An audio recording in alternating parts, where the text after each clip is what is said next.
Bonsoir à toutes et à tous et bienvenue dans Le Débrief, votre émission dédiée à l'actualité africaine. Chaque jour, nous faisons un point sur l'actualité du continent en compagnie de notre directeur de la rédaction, Khalil Bey. Bonsoir. Bonsoir, Jemima. Ce lundi 11 novembre a lieu l'ouverture du procès de Sylvia et Nourdine Bongo ainsi que de 11 de leurs proches devant la Cour criminelle spéciale de Libreville pour 12 chefs d'inculpation. Mais Khalil, à quoi servira ce procès étant donné que les Bongo ont confirmé leur absence et seront jugés par contumace? Alors, je ne sais pas s'ils ont confirmé leur absence, mais bon. Bref, votre question est intéressante. Ce procès servira d'abord dans un premier temps à dire le droit, comme tout bon procès. Le procès par contumace est prévu par les dispositions légales. Donc, il n'y a rien de méchant, j'ai envie de dire, pour parler de manière assez triviale. Mais pour être plus pragmatique, je pense que les Gabonais vivront là une séquence politique ou une séquence historique assez majeure. La première fois,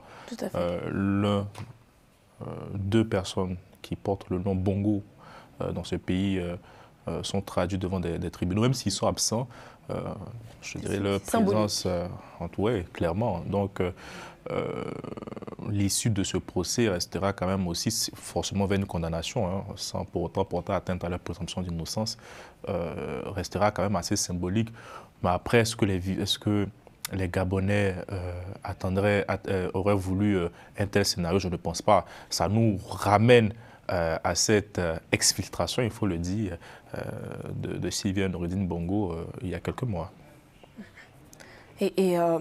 Nourdine Bongo a publié sur ses réseaux sociaux des vidéos filmées de façon clandestine et qui incriminent des figures de l'État, notamment le président lui-même. Alors, ces dernières pourront-elles remettre en cause la légitimité de ce procès? Incriminé, je ne sais pas. Il ne faut pas utiliser ce mot en quelque sorte. Mais c'est très intéressant parce qu'on est dans une vraie bataille de communication entre le pouvoir et les Bongo en quelque sorte. Voilà. Oui, on a vu des vidéos circulent qui montrent qu'il y a eu un deal pour permettre à Sylvia et Nourdine de quitter, et à Ali aussi, au président Ali Bongo, de quitter le pays. On a vu une discussion avec au sein du bureau présidentiel, où le président dit c'est la famille, on est en famille, on n'avait jamais été en prison et tout, sachant qu'il a dit urbi et orbi, comme on dit chez les Romains, qu'ils étaient en prison et que la justice serait implacable. Donc bon, enfin, écoutez, on va faire très simple. C'est vrai que du côté du gouvernement, la présidence, on nous dit cycler, il n'y a rien à voir, le procès aura bien lieu, ce sont des tentatives de déstabilisation et tout. Je trouve que c'est quand même assez faible comme réponse quand même, de minimiser ce qui s'est passé. C'est-à-dire, au moment de la transition, on avait parlé de révolution de palais. Certains nous disaient « Ah non, vous êtes jaloux et tout ». Mais enfin, c'est ce qui se passe finalement. Quand le président dit «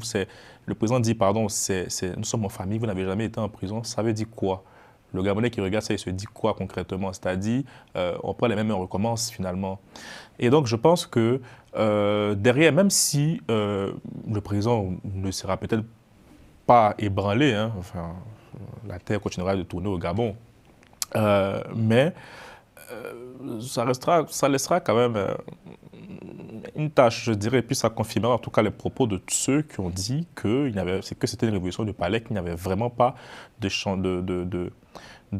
réel changement. Après, oui, il y a un argument aussi qui est très intéressant, c'est que M. Nourdine Bongo, comment il a fait pour se procurer ses lunettes d'espion? Et surtout, il filme quand même en mettant, sans demander l'autorisation, il filme certaines personnes et tout ça, qui peut faire l'objet de poursuites judiciaires. Mais bon, je dirais, à sa manière, il a eu ce génie-là, jusqu'au bout, d'enregistrer, de montrer un peu les coulisses de ce qu'il vivait. Et aujourd'hui, nous sommes à la deuxième vidéo, à ce moment où on enregistre. À ce qui paraît, il y en a plusieurs qui vont sortir. J'espère que ça ne sera pas trop grave, sinon je dirais que le mandat du président, en tout cas, serait fortement entaché. Merci beaucoup, Khalil Bey, pour cette analyse et merci à vous de nous avoir suivis. Nous vous souhaitons une bonne suite de programmes sur Global Africa Télé Sud.